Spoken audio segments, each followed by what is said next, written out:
diperiksa di BAP saat pertama kali jadi tersangka, saya bilang, ini ahlinya siap ya, harus siap dikonfrontasi di pengadilan.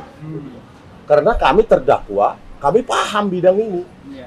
Gitu loh. Beda dengan orang seperti kasus Bang Bantri misalnya dituduh begitu. Masih tersangka. Iya, misalnya Bang. Ya. Harus siap katanya Pak Kanit, katanya penyidik. Ya sudah, Nggak gitu mungkin loh. dia bilang nggak siap. Tetapi ada nggak nanti, bisa nggak nanti saya menuntut balik Polda Metro Jaya? Kalau ahlinya itu sebenarnya yang kalian pakai ahlinya itu ahli yang salah, ahli yang membuat kalian keliru. Di situ Andi Aswan dan dan Joshua Sinambela itu sengaja untuk membodohi publik. Membodohi publik dengan menganggap bahwa hasil dari pemrosesan itu Bang, pemrosesan dari citra yang di-upload oleh Dian Sandi itu dianggap sebagai scan asli.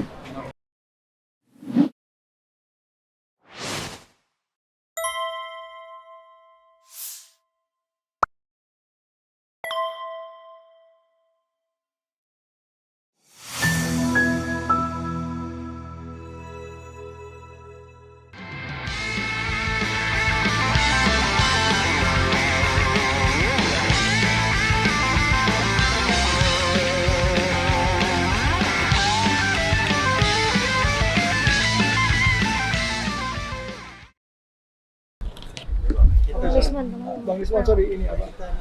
Sedotan. Santai-santai ya Risman ya. Sorry Bang. Jadi sebuah saja. Nah, situ aja Bang. Risman Hasiholan Sianiba, putra Balige, dan pemilik channel Balige Academy. Ede. Jadi kita ngomong santai-santai saja. Pertama saya mengucapkan terima kasih ya kepada Risman yang mendapat surat kuasa yang mempercayakan saya dan Bapak Taufik ya untuk mendampingi. Tetapi tentu yang sudah selama ini berjalan lah sebaiknya. Jadi kita saling membackup ya. Iya Bang, harus bersatu supaya kuat. Ya, jadi kita tahu bahwa Risman banyak di Istiqam Jahmada ya, Jahmada Desa, termasuk kantor hukumnya, tapi Bang Jamannya juga mendapatkan kuasa dari tiga itu juga, jadi kita sama-sama. Jadi terima kasih itu satu. Yang kedua, ini apa? Saya ingin tanya perasaan saja ya, tidak tanya Tito Karnavian. This is not the time anymore to say about somebody ya. Iya Bang. Jadi kalau kita lihat ada dua hal.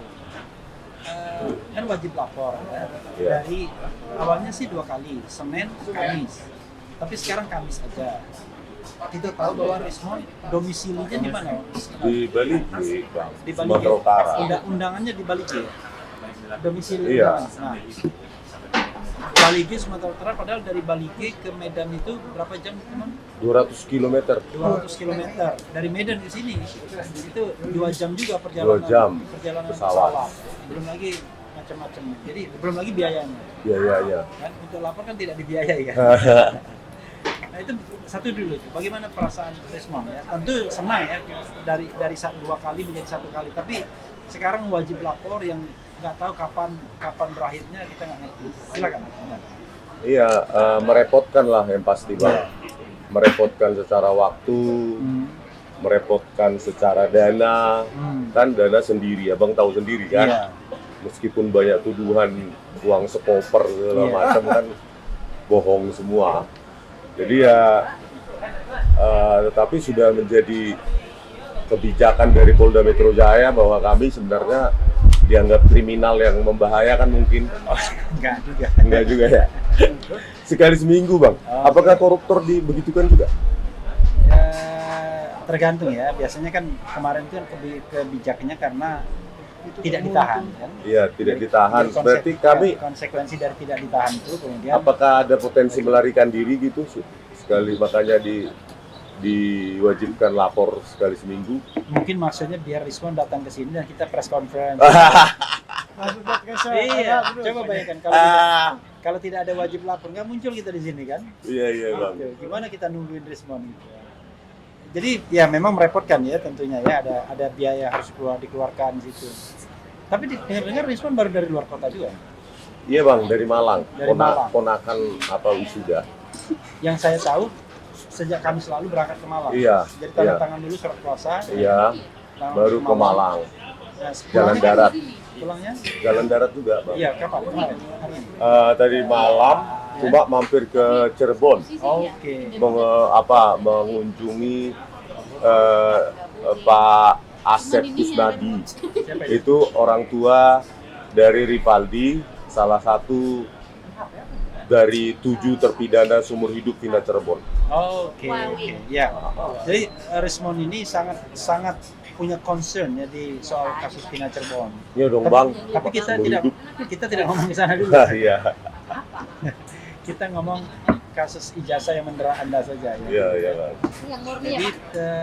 itu memberatkan. Lalu appeal Anda, permintaan Anda apa kepada penyidik Polda ya? Ini kan penyidik yang punya kebijakan itu ya, bukan institusi. Thank you my friend. Ya harapan kita, ya kemarin sih sempat dijanjikan oleh kepala unit saya, Iya. itu bang, Iya. Kanit 4 atau 5 ya? Ya. Kanit oke. 5 ya. Terima kami. Ya. Itu nanti sekali 2 kali aja lah hadir, berikutnya lewat WA aja katanya Oh, begitu. oke. Tapi nggak tahu apakah itu diperbolehkan sekarang atau enggak gitu bang. Gara-gara YouTuber ini mungkin jangan-jangan dia lihatnya ada YouTuber ini kalau dia cuma datang virtual kan WA nanti gimana wawancaranya? Bisa zoom. Iya Zoom ya. Oke. Itu satu ya. Mudah-mudahannya nanti dikabulkan bahwa ini udah kelima kalinya. Ketiga, Kelima mon. Ketiga. ketiga bang, baru 3 Ketiga minggu. kalau TSK. Hah? Iya. Setelah TSK kan ketiga. Iya. 1, 2, 3, 4, 5. Enggak, saya sejak awal memang dijanjikan Pak Kanitnya itu sekali aja. Oh, Kalau saya mungkin oke. dikiranya jauh mungkin Iya, kan. Iya, I know. Jauh dari Karena Bali kalau saya sekali iya, aja. Karena Dokter Tifa sama Mas Roy itu Domisilinya sini kan? Iya, pernah sempat 2 kali dia. Oh. Jadi ini berarti Rismon yang Yang, keempat ini. yang ketiga, Keempat dong. minggu ketiga nih bang. Ya, tapi 4 kali. Sekali saya mulai dari awal. Oke, ya. Iya. Begitu ya. Dasar kamu ngotot lagi. Mungkin kasihan Pak Kanitnya kan, aduh Oh. jauh ini dari kampung. Yaudahlah sekali aja lah gitu. Oke. Ya, oke ya. Jadi harapannya bisa melalui WA atau apa? Iya, Virtual harapannya. ya, tidak perlu Iya, fisik kalau ya. WA call atau apalah bang gitu bang. Atau kalaupun responnya hilang ya paling di Danau Toba. Alah, paling hilang dicariin aja di tepian Danau Toba, paling lagi mancing Pak Kanit. Dan orang mancing itu memang nggak maju. Nggak maju. Karena kalau maju dia kecebur. Tenggelam gitu lah. tenggelam. Orang mancing nggak maju. Oke. Yang kedua yang saya ingin share juga, Mon ya, mengenai ini kasus ini. Iya. Perasaan Rismon lagi. Kita tahu bahwa tanggal 13 November Rismon diperiksa Iya. bersama Dr. Tifa dan Pak Suryo. Dan fortunately, ya kan, syukurnya Tidak ditahan. Tidak dilakukan penahanan. Dan Iya. kita tahu bahwa yang namanya penahanan itu ada syarat objektif, ada syarat subjektif. Syarat objektifnya adalah ancaman hukumannya lebih dari 5 tahun. Iya. Dan di antara pasal-pasal yang dikenakan itu, ya setidaknya 3 pasal, bahkan 4 pasal itu ancaman hukuman 3 pasal ya. Ancaman hukumannya lebih dari 5 tahun. Jadi syarat objektifnya terpenuhi. Tapi syarat subjektifnya melarikan diri, menghilangkan barang bukti, tidak mengulangi perbuatan.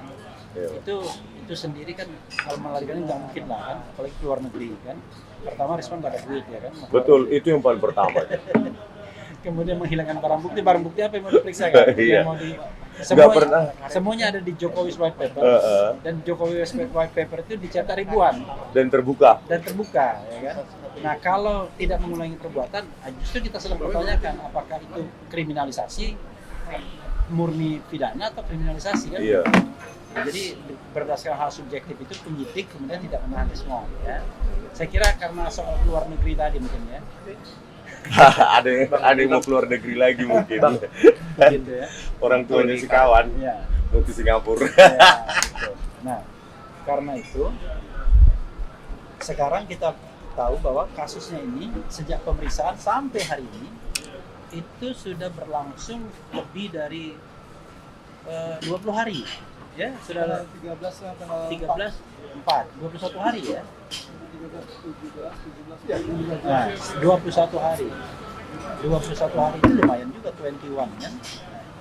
Selama 21 hari kalau kita lihat, kita sama Bro Ramdan ya sebagai PH, kalau kita lihat kok sepertinya belum ada kemajuan apa-apa nih. Saksi ada charge yang meringankan Belum dipanggil. dipanggil. Ahli yang dipersiapkan udah belum dipanggil. Karena saya tahu selain tim di sini tim bersama Dr. Diva Roy Suryo, Iya. ada juga tim yang sudah bekerja yang punya menyiapkan ahli ya. Iya. Nah, misalnya ahli siapa yang sudah dipersiapkan? Kata Bu Tipa, Dr. Ridul oke. Ya, Dr. Profesor Tono Saksono juga Ya. oke. Itu Terus, itu dua lainnya ya. iya, Nah, dan sudah bahkan sudah diundang, iya. termasuk diundang di RH Channel juga. Wah, Kan Ridho Rahmadi gara-garanya diundang di RH Channel. juga. kalau bisa topi merah juga bang. Oh, Itu topi kan merah dan juga- generasi Z dengan skill yang tingkat Nah, dewa itu ya. Nanti saya undang juga topi merah kan. Nah, itu apa perasaan? Saya tanya perasaannya kan kita harus peka dengan perasaan orang yang menjadi tersangka. Perasaan Desmond ya dengan belum adanya progres ini. Apakah santai aja? Apakah merasa, aduh kok proses ini kok agak lama? Saya pengen cepat membuktikan atau bagaimana? It's up to you ya. Silakan. Iya bang.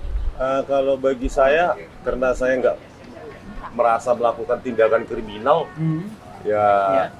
apa? Biarkanlah waktu membuktikan itu aja bang. Karena seperti Dr. Rido dan Profesor Tono dan Topi Merah dan lainnya, saya kira dan lainnya juga yang mungkin masih berpikir untuk bersuara. Iya. Sekarang kan sudah mulai ada Iya. ya bersuara yang lainnya. Itu sebenarnya tinggal tunggu waktu aja kok. Karena seperti yang saya katakan, saintifik adalah proses yang terbuka harusnya. Terbuka dan berani direkonstruksi, diuji coba oleh orang lain.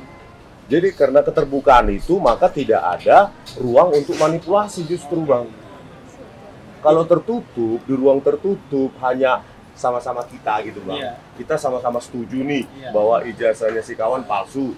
Maka metode kita buat-buat. Iya. Kan kita-kita aja. Iya. Gitu kan bang. Tetapi ketika dia dituliskan dalam sebuah buku, itu artinya itu dibaca, ditelaah, direkonstruksi bahkan oleh mereka yang tidak setuju sama kita. Iya. Itulah saintifik itu. Iya. Terbuka. Sekarang kan mungkin sudah berapa ribu eksemplar. Itu ada di tangan-tangan mereka juga yang nggak setuju. Iya. Itulah proses ilmiah itu bang. Yang paling menyakitkan dari proses ini kan adalah kami dituduh memanipulasi. Itu yang paling menyakitkan bang, pasal 32, 35 itu. Oke. Itu kan bukan apa namanya, bukan subjektif ya, itu objektif karena mereka harus menuduh kami secara ilmiah. Iya. Dan ilmiah itu, bidang digital image processing itu, saya paham. Sejak S1 di Teknik Elektro UGM sudah saya ngambil mata kuliah itu, bahkan S2 tesis saya juga tentang itu dan S3. Jadi ya makanya saya bilang saya yang tidak paham digital image processing saja pasti paham kalau Anda tidak melakukan iya bang. Modifikasi. Makanya saya karena ketika not necessary, nggak ada gunanya juga. iya bang, ketika diperiksa di BAP saat pertama kali jadi tersangka, saya bilang ini ahlinya siap ya, harus siap dikonfrontasi di pengadilan. Karena kami terdakwa, kami paham bidang ini. Iya, iya. Gitu loh. Beda dengan orang seperti kasus Bang Badri misalnya Belum dituduh terdakwa, begitu. masih tersangka. Iya, misalnya bang, Iya. harus siap katanya Pak Kanit, katanya penyidik. Ya sudah, Nggak gitu mungkin loh. dia bilang nggak siap. Tetapi ada nggak nanti, bisa nggak nanti saya menuntut balik gitu, Polda Metro Jaya. Kalau ahlinya itu sebenarnya yang kalian pakai ahlinya itu ahli yang salah, ahli yang membuat kalian keliru. Seperti kemarin yang ada di Rakyat Bersuara yang hari ini katanya mau dilaporkan. Iya. Itu kan bayangkan dia itu saya mau tanya, jangan dulu. Oke bang. Iya. Nah gitu, makanya saya bilang dia harus siap untuk saling berbantahan secara ilmiah. Apalagi pada saat keterangan Kapolda Metro Jaya kami dikatakan ada istilah ROI, Region of Interest yang jahat. Loh, kok ada ya terminologi ROI yang jahat, itu belum pernah ada di digital image processing seperti itu. Justru yang saya lakukan khususnya lintasan stempel itu yang paling fair di situ, justru tidak mengandalkan visual, tetapi mengandalkan numerik, angka-angka, Bang. Ya kan lintasan itu seharusnya kan begini stempel. Nah, saya ambil ROI-nya sesuai dengan lintasan itu, terus diperiksa, muncullah 3 tabel, kan sudah saya praktekkan tempat RH, ya kan? Langsung praktek, muncullah 3 tabel. Setiap tabel ini mewakili satu kanal RGB. Nah, di setiap tabel itu ada nilai-nilai sesungguhnya dari ROI itu yang kita pakai. Mouse itu udah kita praktekkan itu kan. Udah lama sih, itu udah berapa bulan yang lalu. Nah, itulah nilai-nilai sesungguhnya dari yang ada di region itu yang kita analisa kajian. Nah, kalau dia mendekati 0, maka dia hitam. Baik R, G, dan B. Jadi ya kalau dibilang tone mapping yang di acara Rakyat Bersuara itu, nah, efek negatif dari tone mapping itu menciptakan anasir-anasir warna. Karena itu mempermainkan kontras. Ketika kontras itu dipermainkan, lebar sempitnya antara nilai rendah dan nilai tertinggi dari intensitas itu, maka bisa menciptakan warna baru. Makanya ketika ditampilkan itu ada warna biru, tiba-tiba muncul pixelize gitu, kayak kotak gitu biru. Ada yang merah di tempat lain yang bukan di lintasan itu. Itulah efek negatif dari tone mapping. Nah, tone mapping ini bekerja untuk kita menyimpulkan secara visual, sementara saya menganalisanya secara numerik. Bro, Ya, Bang. yang Anda sampaikan itu tidak gampang dipahami awal. Nanti untuk bahan perdebatan dengan penyidik tentunya ya, Iya, Bang. termasuk dengan ahli penyidik yang kemudian merekomendasikan Anda melanggar pasal 32 dan 35 Undang-Undang ITE. Tetapi memang ini yang ingin saya tanyakan kepada Anda. Sebagai bentuk bertanggung jawab, dan ini related dengan kasus yang sedang mendera Anda dan kita sebagai penasihat hukumnya, yaitu apa yang disampaikan Andi Azwan. Iya, Bang. Andi Azwan dalam paling tidak beberapa episode di televisi dan diulangi di televisi lainnya mengatakan bahwa dia melakukan scan terhadap ijazah asli Jokowi. Scan. Dan itu dengan yakinnya dia kemudian mengumumkannya atau memberitahukannya ke publik melalui program-program viral suara. Belakangan, ketika dicecar dari mana sumbernya, dia tidak bisa menjelaskan, ya kan? Iya, Bang. Mas Roy Suryo membongkar bahwa sumbernya itu adalah dari angkutan dia sama saja. 1 April itu yang bentuknya sedikit trapesium, kemudian diedit bentuknya menjadi lebih kotak, tetapi akibatnya lambang UGM-nya agak peyang. Karena ya kan biasa kan, kita kadang-kadang kan ada gambar peyang lalu kita jadikan kotak, tiba-tiba dia tertarik misalnya. Nah, kalau itu kemudian, ini kan signifikan sebenarnya, bukti yang signifikan untuk membebaskan Anda kan, karena Anda dianggap Memanipulasi. ya, memanipulasi sumber yang itu. Dan apa yang disampaikan atau Dian Sandi yang kemudian disampaikan oleh Azwan, itulah yang menjadi bahan penelitian Anda kan. Fotokopi KTP yang ada kacamatanya, fotokopi jasa yang ada kacamata pakai kacamata, kemudian Kita di yang sudah dilihat bahwa foto yang berbeda itu dan lain sebagainya. Nah sekarang apa yang ingin Anda lakukan?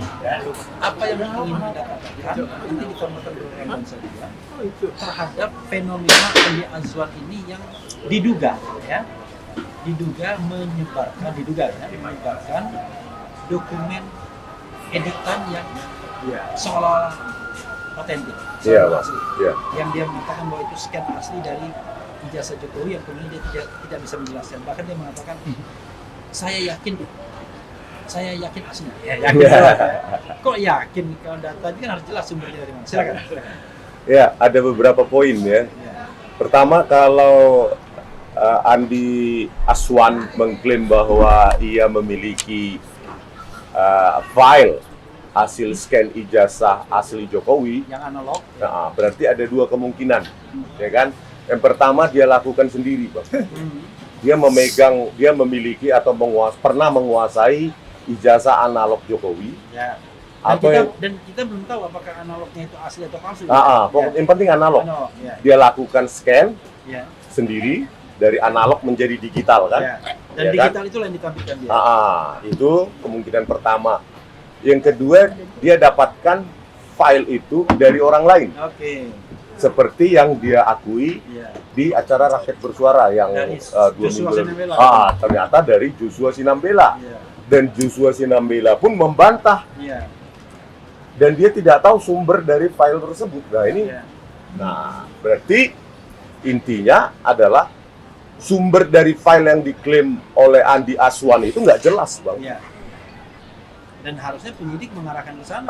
Asal muasalnya saja tidak jelas, apalagi membuktikan bahwa file tersebut adalah hasil scan. Ya, dari ijazah asli. Ya kan? Sebenarnya kalau itu hasil scan kan gampang sekali, Bang. Ya, kalau benar Andi Aswan itu memiliki file hasil scan itu tinggal diperiksa aja metadatanya. Oke. Gampang kok itu. Ya. 1 menit jadi. Oke. Kalau saya punya laptop sekarang bisa saya praktekkan. Jadi kalau udah hasil scan maka di situ tercatat dia alatnya apa, scannernya, Di metadatanya ya. di metadatanya itu, terus software yang digunakan ada, berapa baris atau berapa dot per baris, terus berapa jumlah baris, Oke. itu jelas. Pertanyaan saya adalah, dengan melihat fenomena itu, sebenarnya Anda, apa kesimpulan Anda? Apakah itu dokumen yang sesungguhnya sama palsunya, sama tidak jelasnya, atau bagaimana kalau Anda melihatnya? Nah, kalau saya melihatnya di situ Andi Aswan dan dan Joshua Sinambela itu sengaja untuk membodohi publik. Oke. Membodohi publik dengan menganggap bahwa hasil dari pemrosesan itu, Bang, pemrosesan dari citra yang diupload oleh Dian Sandi itu dianggap sebagai scan asli. Oke. Berarti itu penipuan juga. Nah, itu sebenarnya tekniknya gampang, secara online juga bisa dicoba gitu. Di-download, ya kan, di-download file dari Dian Sandi itu, lalu di situ ada image registration online itu. Ada image registration itu atau dikenal dengan registrasi citra. Itu cuma metodenya menggeser, merotasi dan transformasi ubah bentuk. Iya. Makanya ketika hasil dari yang tegak lurus dengan kita yang diakui Andi Aswan itu sebagai hasil scan itu mengalami disformasi itu, Bang. Logo UGM dari bulat menjadi lonjong. Itu operasi transformasi dalam registrasi citra. Itu secara online juga ada. Oke. Nah, secara programming juga bisa. Oke. Nah, itu kan teknis banget. Jadi pendapat Anda apa? Terhadap dokumen yang disajikan Andi Aswan itu apa? Yaitu bahwa itu sebenarnya bukan hasil scan. Oke, jadi tidak bisa dikatakan, tidak bisa membuktikan bahwa ada yang namanya dokumen ijazah asli. Iya. Gitu ya. Iya, Karena Bang. kan dia kan tujuannya dengan menampilkan itu mengatakan bahwa Ada loh ijazah asli yang analog. Saya dapat scan-nya. Iya. Nah, ini saya yang scan-nya. Gitu. Saya misalnya saya baru bertemu loh sama Resmond di sini. Ini ada videonya. Seolah-olah Ya gitu, kan? Bang. Oke. Nah, pasal 3235 itu cocok nggak, Bang? Sesuatu yang nggak asli tapi Ya, dinyatakan asli. sebenarnya kalau dicocok pasal 35. Oh, 35 ya, Kalau Bang. pasal 32 itu kan lebih pada merusak dokumen. Dokumen publik atau dokumen privat orang dirusak. Jadi mungkin Joshua Sinambela ini ahli polisi yang menjadi saksi ahli kepolisian Polda Metro Jaya yang mengatakan kami mengedit, itu sebenarnya menganggap enteng orang lain.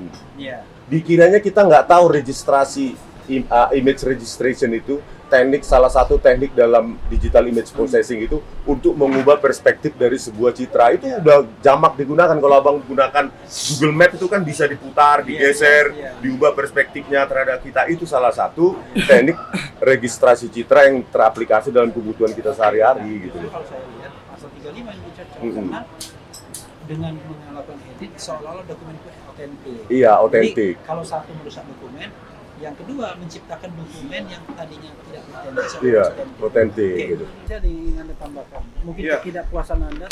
Kalau nggak salah, Bang, ya. Equal treatment rasanya. Jadi jauh sebelum Rakyat Bersuara ini, kalau nggak salah ini, Topi Merah sudah menganalisa analisa dari kayaknya Topi Merah ini mengikuti analisa dari Joshua Sinambela itu. Oke. Nah, di situ ya yang saya tonton, Topi Merah menganalisa hasil analisa Joshua Sinambela yang diklaim adalah hasil scan ijazah Jokowi. Iya. Jadi jauh sebelum Andi Aswan ini mendeklarasikan bahwa saya punya scan ijazah asli Jokowi yang dengan dirakyat. yakin, dengan gestur yang yakin. Oh, yakin, dan ternyata di rakyat bersuara dia katanya dapatkan dari Joshua Sinambela. Joshua nggak ngaku. Nggak ngaku, entah dari mana katanya kan begitu. Nah, padahal jauh sebelumnya Topi Merah sudah membantah. Ternyata jauh sebelumnya Joshua Sinambela ini sudah menggadang-gadang dia punya hasil scan, Bang. Dan saya lihat dari situ itu hasil image registration, bukan hasil scan. Kelihatan dari kerapatan pikselnya itu. Itu ya sama dengan punyanya yang diupload oleh Dian Sandi. Iya, itu loh, Bang. Nah, makanya saya bilang ini harus di-trace. Siapa yang asal muasal mengklaim memiliki hasil scan ijazah Jokowi yang dari analog itu menjadi digital itu? Apakah Joshua Sinambela atau Andi Aswan? Oke. Gitu. Saya yakin itu dari Joshua Sinambela karena jauh sebelumnya dia sudah menggadang-gadang itu. Oke, tapi itu diduga ya. Iya, diduga. Kita tidak boleh menuduh kan, Iya. tapi diduga.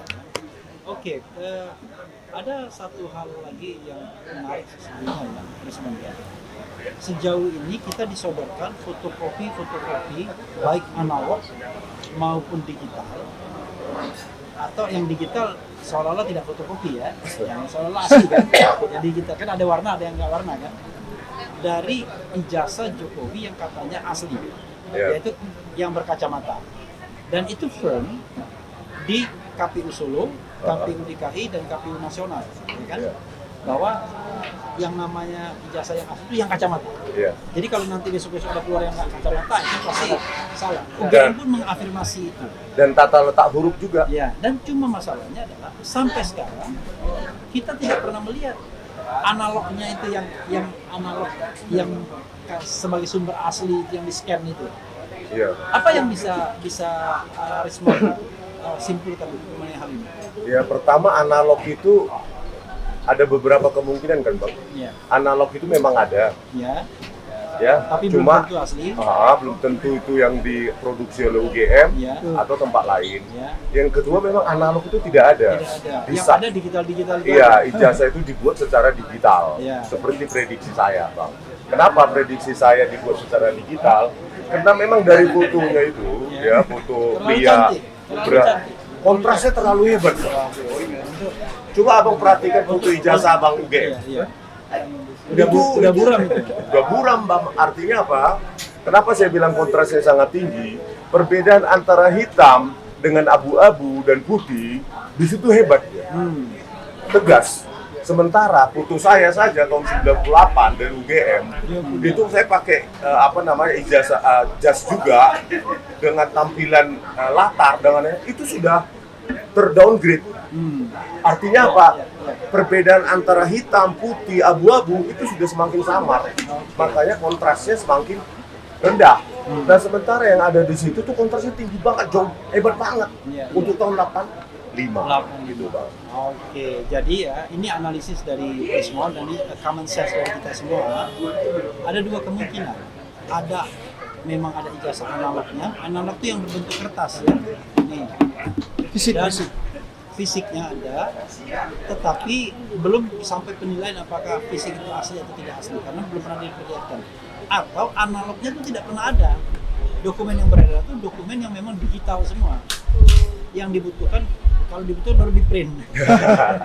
Bisa jadi kan? Iya, Bang. Makanya kan ada pelepotan apa aja ya? Ya, ada tinta kan Tinta itu kan kemungkinan di pojok kan kiri ketika bawah dibutuhkan kanan. di print kan. Iya. Nah, ini sebenarnya mudah sekali bagi penyidik baik di Polda Metro maupun Mabes Polri, ya, Barreskrim untuk melakukan proses penyidikan. Apalagi muncul bukti-bukti baru yang Andi Azwan ini tas mujo dan lain sebagainya. Ya, mudah-mudahan ini bukan membuka mata ya, membuka ruang hati dan keadilan para penyidik untuk tidak apa ya istilahnya. Bayangkan ini kesannya tidak Pasif. profesional, main-main, Pasif. tapi yang digunakan pasal dengan ancaman hukuman 12 tahun penjara. Ngeri kali, Bung. Ngeri kali negara ini. Ngeri kali negara ini. Padahal Risman kemana-mana tidak pernah dianggap sebagai penjahat. Oke. Meluluskan ratusan sarjana teknik saya. Oke, silakan closing statement. Ya. Ada yang mau tanya nggak di sini? Nggak ada. Ada Ya? yang mau tanya? Ada yang mau tanya? Nah, jadi nanti ketika dilaporkan Andi Aswan dan Joshua Sinambela itu harus diperiksa dulu. Itu benar dari analog atau memang versi digital dari digital lain? Iya. Ya, sebuah teknik Ya, dipakai. maksudnya digitalnya dia Andi akan Aswan. digitalkan lagi. Iya, Bang. Gitu. Yang tadi betulnya trapesium. Nah, kalau dia benar dari versi analog, itu harus dijejak. Analog punya siapa? Iya. Gitu loh, Bang. Kalau benar klaim dari Andi Aswan maupun Joshua Sinambela, ya, itu dari analog yang mana? Padahal katanya sudah dikuasai oleh Polda Metro Jaya yang analognya. Iya. Jangan-jangan mereka men-scan, kalaupun itu dari hasil scan adalah versi analog dari yang nggak jelas juga, Bang. Oke. Gitu loh. Jadi itu perlu dijejak. Jadi sehingga karena kami berkepentingan karena Joshua Sinambela adalah salah satu ahli yang di BAP Iya. oleh Polda Metro Jaya untuk menuduh kami, membuktikan bahwa kami mengedit. Kami berkepentingan di sini, gitu loh. Ya, jadi Joshua Sinambela silakan buktikan kalau Anda punya scan file dari scan ijazah asli, ijazah analognya dari mana? Kalau enggak, ya mengaku saja bahwa itu sebenarnya versi digital dari digital lain yang Anda klaim bahwa itu adalah scan Dan tinggal dari dicari ijazah otaknya analog. siapa ya. Otaknya siapa untuk melakukan itu kan gitu. Ini yang namanya manipulasi sesungguhnya. Inilah manipulasi, mengklaim bahwa itu asli, padahal sesungguhnya adalah cuma pakai teknik aja, sebuah teknik untuk memproses itu dalam bentuk digital lain. Oke. Dan perlu diketahui sobat semuanya ya, yang dilakukan Risman ini adalah meneliti dari apa yang disajikan oleh Dian Sandi. Ya. Jadi mereka mengatakan ini asli, nah diteliti kalau gitu. Oh enggak, itu enggak asli. Kalau memang ada versi yang mereka anggap asli lagi, ya mana silakan tampilkan kan. Dan satu Tapi, lagi Bang, ya. ada statementnya Joshua Sinambela yang cukup mencederai marwah UGM loh Bang. Iya. 50% dari skripsi di Fakultas Kehutanan tahun 80, Tidak ada tahun tanda 85 seperti punya Pak Jokowi katanya. Oh. Tidak ada tanda tangan penguji, Oke. lembar pengesahan penguji. Iya. Itu sebenarnya Rektor Ova Emilia itu harusnya apa ya, merasa terhina itu harusnya. Oke. Kalau UGM merasa Oke. UGM seperti itu ya Bang ya. Oke. Oke. Tetapi kita tidak sampai ke sana. Wah. Enggak, karena objek yang saya teliti kan lembar pengesahan itu Pak. Oke. Lembar pengesahan pembimbing. Oh ya benar juga sih. Tapi sesungguhnya kan masalah pokoknya adalah ijazah palsu ya kan. Kalau seandainya sudah selesai dengan ijazah palsunya, ngapain kita ngoprek-ngoprek skripsi dan lain sebagainya atau registrasi dan lain sebagainya. Kan terlalu lebar sebenarnya. Tinggal hadirkan dokumen aslinya katanya, lalu sama-sama diteliti kan gitu. Klaim kebenaran prosedural itu tidak bisa mengalahkan kebenaran substantif. Mungkin at that time KPU melakukan verifikasi dan menganggap benar. Tapi belakangan hari tiba-tiba ditemukan fakta ternyata tidak benar. Maka yang tidak benar itu yang diikuti. Percuma rezimnya berbeda. Kalau kemarin rezim pendaftaran kan begitu. Pendaftaran sebagai calon presiden, calon bupati atau calon wali kota dan calon gubernur. Sekarang rezimnya adalah rezim tindak pidana. Salah satunya tindak pidana pemalsuan dokumen bisa yang sudah dilaporkan ke Baris Krim Mabes Polri tapi untuk sementara belum ditindaklanjuti. Nah,